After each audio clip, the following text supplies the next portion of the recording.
The planet was quiet. Too quiet. Dust storms rolled across its barren surface, and the sky glowed with a sickly orange hue. No birds sang here, and no rivers flowed. The Violari, once proud and respected, moved slowly through the ruins of their cities. Their ships were broken, their homes destroyed, and their leaders had abandoned them. The Galactic Council, the very organization that was supposed to protect them, had cast them out. Now they were alone. Kalen, a young Violari with silver-blue skin and wide, curious eyes, walked among the ruins. He looked at the collapsed towers that had once been full of life.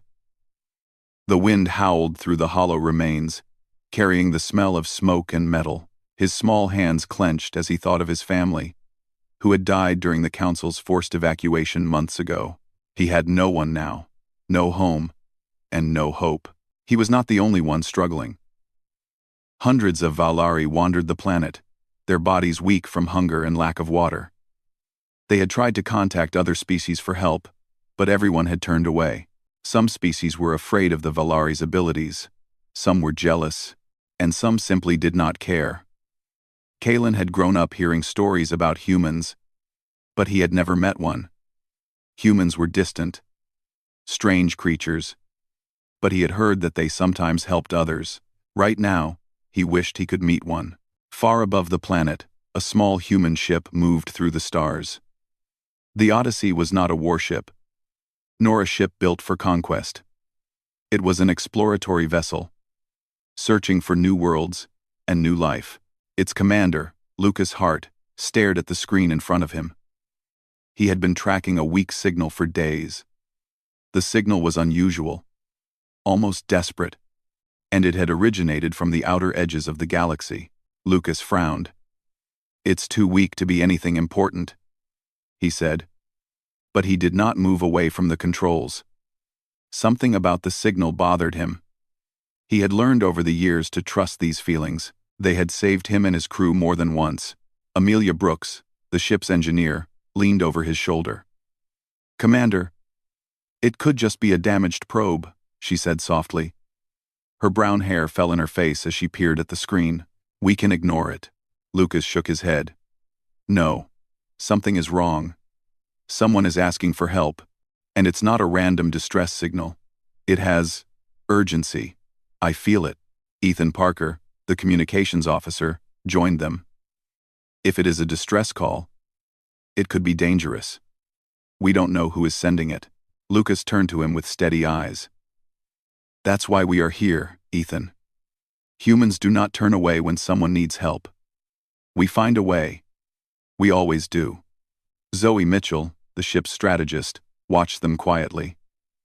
She had served with Lucas for years and had learned to trust his instincts. "If we check it out, we need to be careful. It could be a trap." Lucas nodded. "I know. But if it's real, someone out there is alone and afraid. And we don't leave people behind." The ship moved closer to the planet. Lucas stared at the orange haze, the rough mountains, and the empty cities below. His stomach tightened. He could see ruined ships scattered across the surface. The Vailari's technology had been advanced, but without support, it could not last. On the ground, Kalen and a small group of survivors had gathered around a dying fire. They whispered among themselves, sharing what little food they had.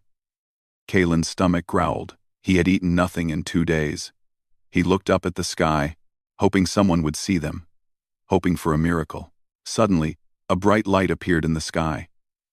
Kalen squinted, shielding his eyes. A ship descended slowly, its hull gleaming in the sunlight. It was unlike any Violari vessel he had seen. It was smooth and white, with blue lights running along its edges. It landed gently near the group, kicking up dust. Kalen froze. What is that?" he whispered. The ship's hatch opened, and 4 humans stepped out. The first, a tall man with dark hair, walked forward. Lucas Hart. He carried no weapons, only a calm presence that made Kalen feel both nervous and safe.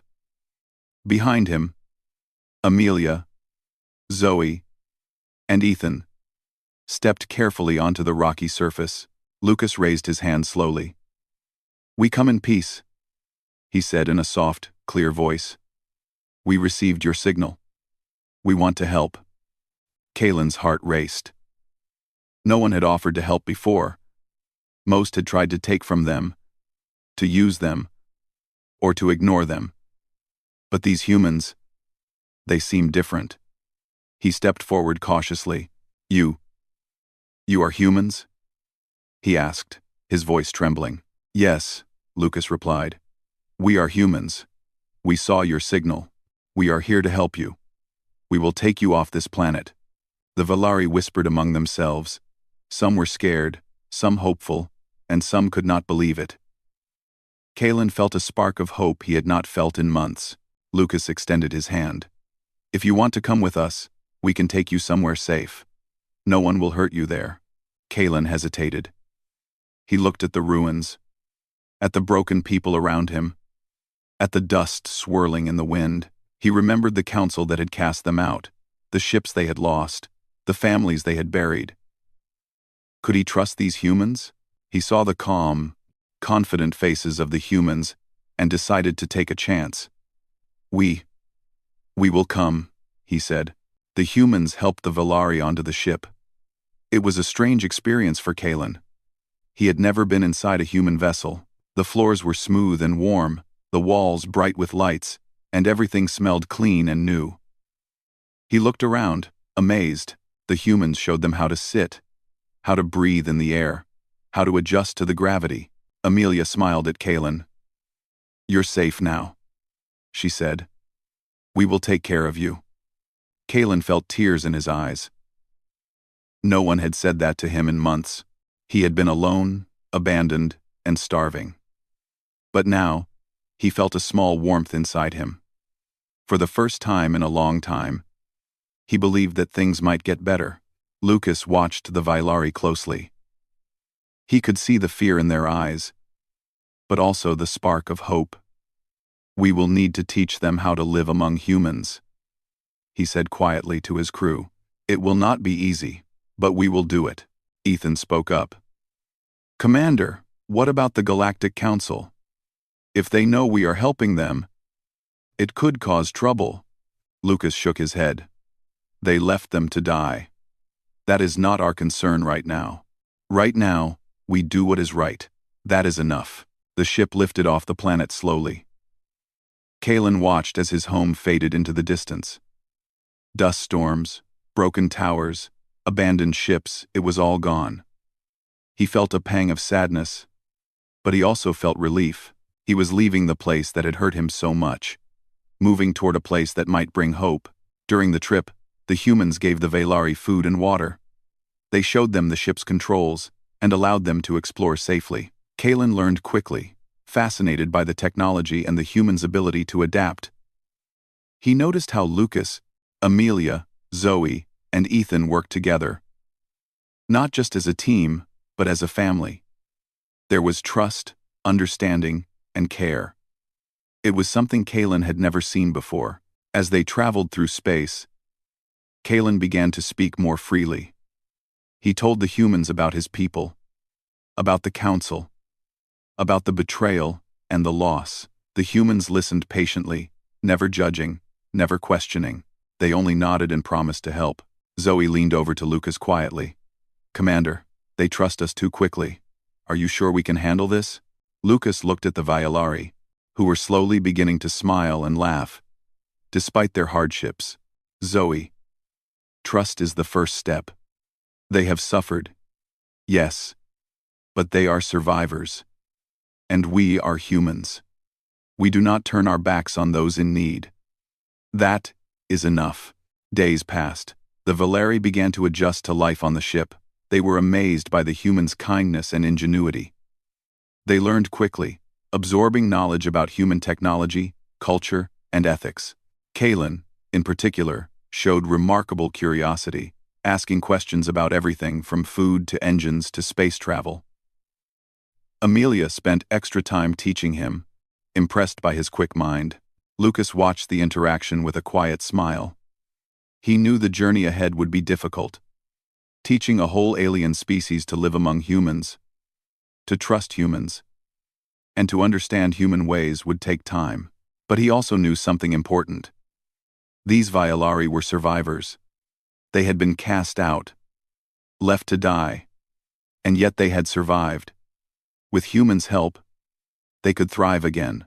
As the Odyssey moved through the stars, leaving the barren planet behind, Kalen looked out at the vastness of space. He felt a strange excitement mixed with fear. This was unknown territory. But for the first time, he was not alone. He was not abandoned. And he could feel, deep in his heart, that something was changing. Lucas Hart stood at the bridge, looking at the stars ahead. "This is only the beginning," he said quietly. "We have saved them from the edge of death. Now we must show them the meaning of hope, of trust, and of what it means to live among humans." Kalen, sitting nearby, looked at the humans and felt a tiny spark of courage. Maybe the galaxy had turned its back on them. Maybe the Council had abandoned them. But humanity had not. And for the first time in his life, he believed in a future. The stars stretched endlessly before them, full of danger, mystery, and promise. And in the heart of that vast, dark space, a small group of humans and a small group of aliens began a journey together. One that would change them all. The Odyssey glided through the stars, carrying its new passengers. The Violari, once alone and abandoned, were now safe for the first time in months. But safety alone was not enough. They needed to learn, to adapt, and to trust humans. Lucas Hart knew this. He watched Kalen and the other Violari as they explored the ship, their eyes wide with curiosity. Amelia Brooks moved among them, showing the Violari how to use basic equipment. "This is water," she said, holding up a small bottle. "Humans drink it every day. It keeps your body alive." Kalen tilted his head. "It looks different from what we drink," he said. Amelia smiled. "It is. But it will help you feel strong. Try it." He took a small sip. It was cool and refreshing, unlike anything he had tasted before. His eyes brightened. "It is good," Amelia laughed. "Good. That is exactly what I wanted to hear." The other Violari watched her carefully. Some were nervous, unsure if humans were truly kind. Others were curious. One older Violari, named Leora, approached Lucas. Her hands trembled slightly as she spoke. "You humans, why do you help us?" "No one else did," she said softly. Lucas looked at her steadily. "Because it is the right thing to do. We do not leave anyone to suffer if we can help. That is how humans are." Leora's eyes filled with tears. "We have been abandoned, hunted, left to die. And now, you save us?" Lucas nodded. "Yes, we save you. And we will help you become strong again." The days passed slowly at first. The Violari were weak from hunger, dehydration, and fear. They slept more than they spoke, and many refused to leave their quarters. Lucas and his crew were patient. They fed them, helped them recover, and never forced them to move faster than they could. Kalen, however, could not stay still. He was full of questions. How do humans travel in space? How do your engines work? Why do you sleep in beds? He asked them all to Amelia, Ethan, and Zoe. Amelia chuckled. "You ask a lot of questions, but I like that. You will learn faster if you are curious." Ethan added, "Curiosity is what makes humans strong. We want to understand everything around us. You will learn that quickly." Kalen nodded eagerly. "I want to learn. I want to help. I want to be." Zoe smiled. "You are already brave, Kalen. You survived what no one else could. That makes you strong. Humans will teach you the rest." Meanwhile, Lucas held meetings with his crew to plan how to integrate the Violari. He knew they could not stay on the ship forever. They needed a safe place, a human colony where the Violari could begin to rebuild their lives. "We need to teach them skills, technology, and language," Lucas said. They will need to work with humans, not just live with us. They need to be ready for the galaxy, not just for survival. Amelia nodded. I will teach them engineering. They are quick learners. Zoe said. I will teach defense and strategy. They need to understand danger and how to handle it. Ethan added. I will help them with communication. They need to speak to humans clearly if they are going to live among us. Lucas smiled. Good. Then we will start today. Step by step, we will make them strong. The training began slowly. The Vailari were careful and hesitant.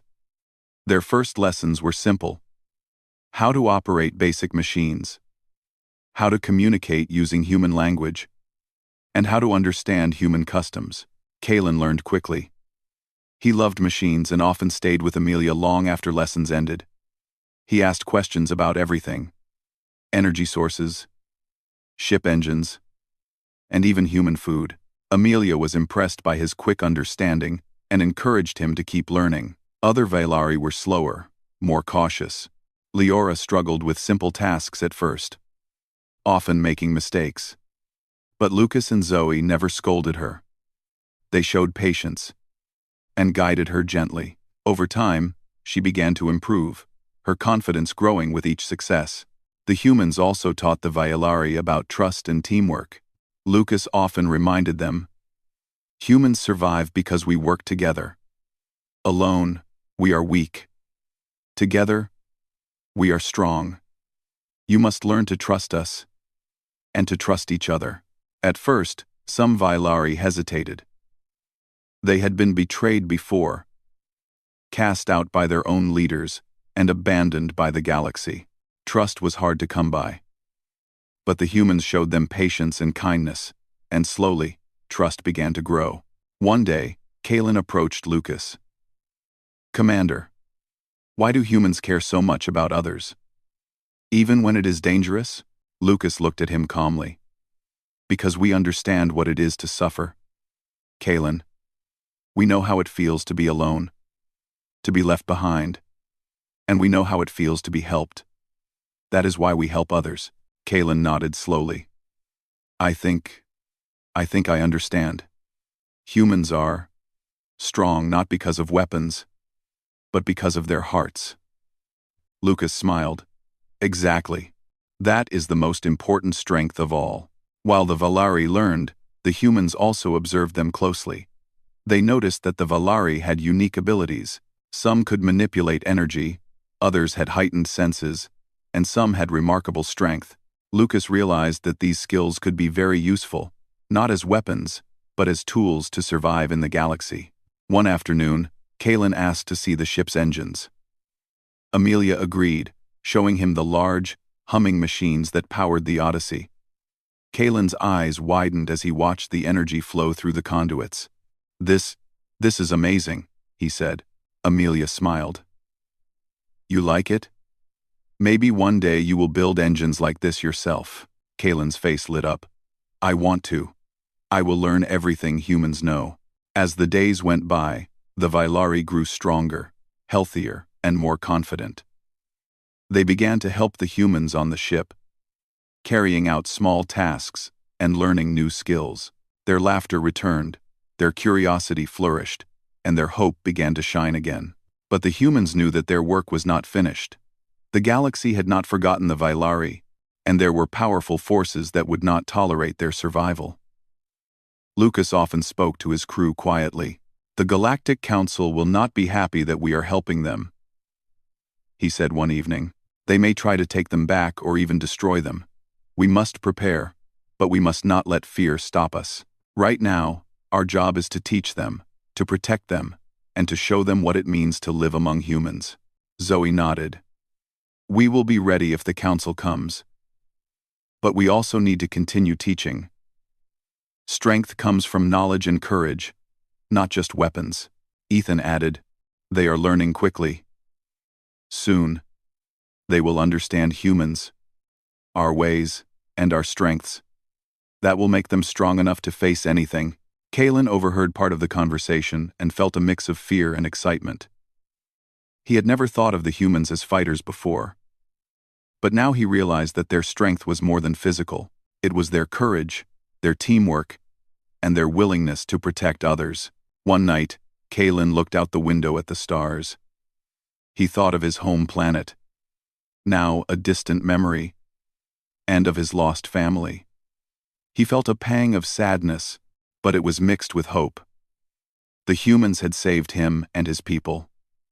They had given him a chance to learn, to grow, and to live again. Amelia came to stand beside him. "Thinking about home?" she asked gently. Kalen nodded. "Yes. I miss it. But I am learning to look forward now. I want to help humans, to help my people, to be strong." Amelia smiled. "That is good. And you will. You are already learning faster than anyone I have taught." As the days turned into weeks, the bond between humans and Valerie grew stronger. They shared meals, stories, and laughter. The humans taught the Valari about human values: courage, kindness, and resilience. The Valari, in turn, shared stories of their past, their culture, and their abilities. Lucas watched the growing friendship with pride. Humanity had saved the Valari from death. But it was more than that. They were teaching them hope, trust, and the meaning of unity. The Valari would not just survive, they would thrive. Yet, even as peace settled on the Odyssey, Lucas knew that the galaxy outside was not kind. The Council would notice soon. They would see that the Valari were alive, learning, and growing stronger. And when they did, conflict would come. But for now, aboard the ship, humans and Valari worked together, laughed together, and dreamed together. They were learning from each other, growing stronger every day, and preparing for the challenges that lay ahead. Kalen, standing among the humans, felt a new sense of purpose. He had survived the galaxy's cruelty. But now he was part of something greater. Humanity had taken him in, taught him, and given him hope.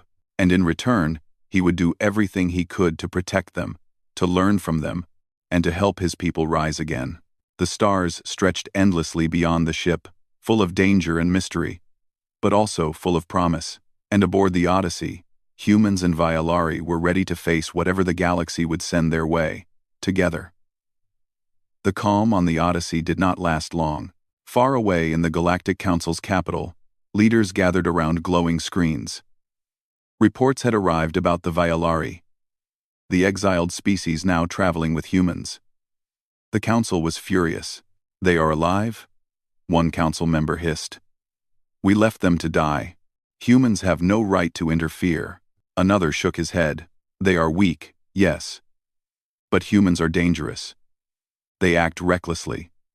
If we allow this, the Valari could grow strong, and humans could gain influence. We cannot permit it." The council voted to send a fleet. Their mission was clear: retrieve the Valari, by force if necessary, and punish the humans for interference. Orders were given, ships were mobilized, weapons were prepared. The galaxy was about to witness the first true test of humanity's courage. Back on the Odyssey, Lucas sensed a change. Reports of council patrols in nearby space had reached him through long-range scanners. He gathered his crew in the bridge. "They are coming," Lucas said calmly, though his eyes were sharp. "The Galactic Council has noticed us. They know we have the Valari, and they will try to take them. We must prepare." Zoe frowned. "They outnumber us. Their fleet is large. We cannot fight them directly." Lucas nodded. "We won't fight them like that. We will use strategy, patience, and every advantage we have. But first, we need the Valari to understand the danger. They cannot be unprepared." Kalen and Leora listened closely as Lucas explained the situation. The Valari had never faced organized military force from the Council. Fear mixed with determination in their eyes. "Are humans always so brave?" Kalen asked Amelia quietly. Amelia smiled. "We do not always feel brave, Kalen. We act bravely when it matters. Right now, it matters. Over the next few days, the crew trained the Violari in basic defense. Zoe taught them how to use the ship's shields, how to respond to alarms, and how to move quickly during emergencies. Leora and Kalen practiced energy manipulation, learning to focus it in ways that could help protect the ship. Lucas worked closely with Ethan to improve communication between humans and Violari during crises. They created simple signals, codes, and instructions so everyone could act together efficiently. Amelia focused on engineering. She taught Kalen and a few other Violari how the ship's engines worked, how to monitor energy flow, and how to handle minor repairs. Kalen proved to be quick, and soon he could operate the controls almost like a human engineer. Meanwhile, the Odyssey moved quietly through space, avoiding Council sensors. But the Council's fleet was vast, and it was only a matter of time before contact became unavoidable. One morning, alarms blared throughout the ship. Red lights flashed. Lucas rushed to the bridge with Zoe, Amelia, and Ethan following closely. "What is it?" Kalen asked, his voice tense. Lucas did not answer immediately. He stared at the main screen. On it, dozens of Council warships moved in formation, heading directly for them. Their weapons glowed ominously. The fleet was larger and more advanced than the humans had expected.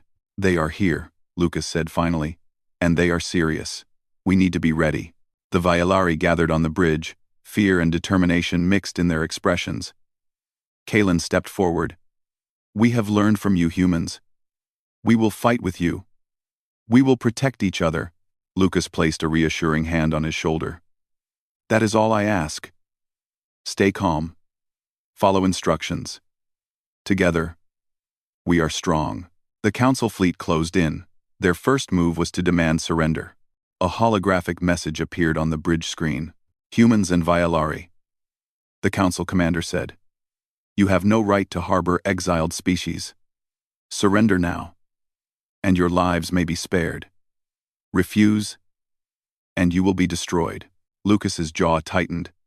"We do not abandon those in need. We will not surrender," Zoe whispered. "They will attack if we refuse." Lucas nodded. "Yes. And we will be ready."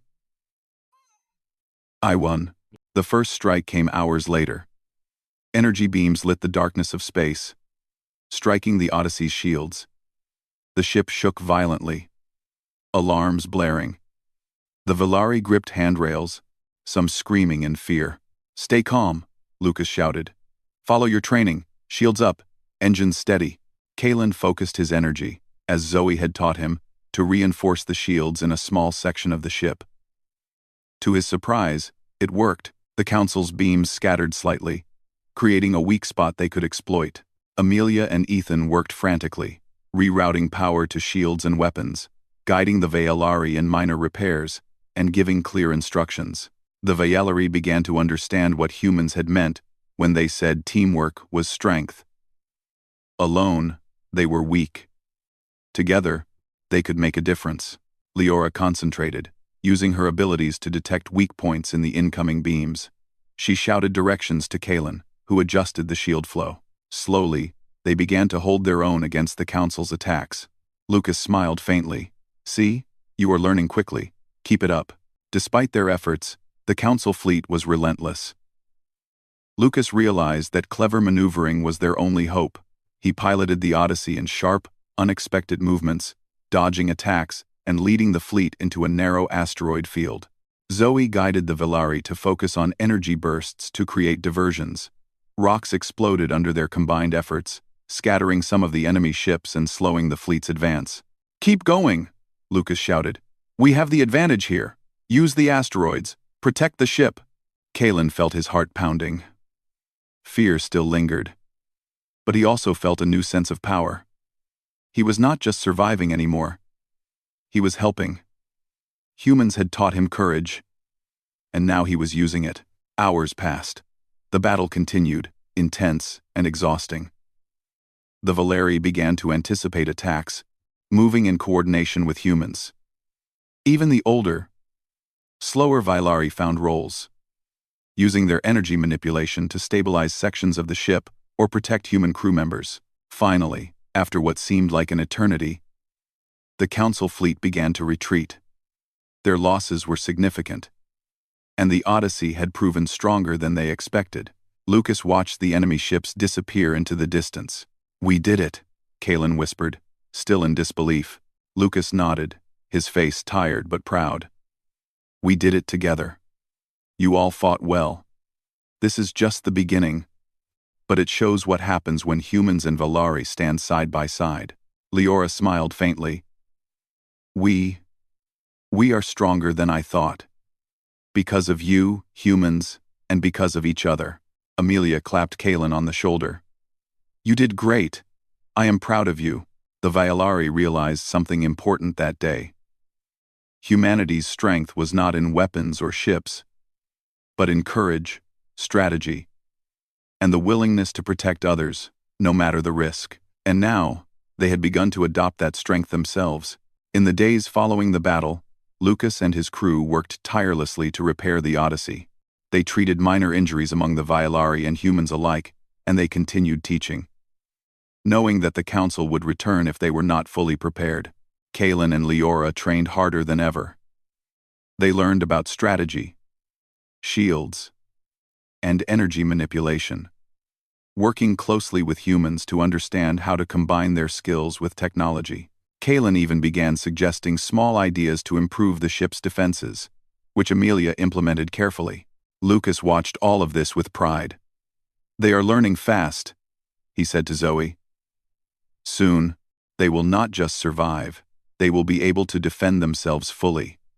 They are becoming part of something bigger than themselves." Zoe nodded. "Yes, but we must remain vigilant. The Council will not give up so easily. We have only bought time." Even as they trained, Lucas thought about the galaxy outside. Many species would be watching, judging, and perhaps fearing humans' decision to protect the Violari. He knew that their actions were changing perceptions. Humanity was no longer just a curious species exploring space. They were a species that acted when others were abandoned, a species willing to face danger to protect the weak. Kalen, standing with Amelia one evening, looked out at the stars. "Commander said, 'We are strong together.' I think I understand now. Humans and Valari, we can be stronger than anyone expects." Amelia smiled. "Yes, Kalen. That is what makes humans different. We do not just survive. We help others survive. And together we grow stronger." Kalen nodded, determination shining in his eyes. He thought of his people, the Council, and the battles yet to come. He was no longer a helpless child. He was learning, growing, and preparing. Humanity had given him a chance, and he would not waste it. Lucas stood on the bridge, looking at the stars with quiet determination. The Council would return. The galaxy would test them, but humanity had taken in the abandoned, taught them courage, and shown them hope. And together, humans and Violari were ready to face whatever came next. The battle had been won, but the war for the Violari's future was only beginning. And in that vast, dark space, a small ship carried the promise of something extraordinary. A new alliance, stronger than any force in the galaxy, bound by courage, trust, and the belief that even the abandoned could rise again.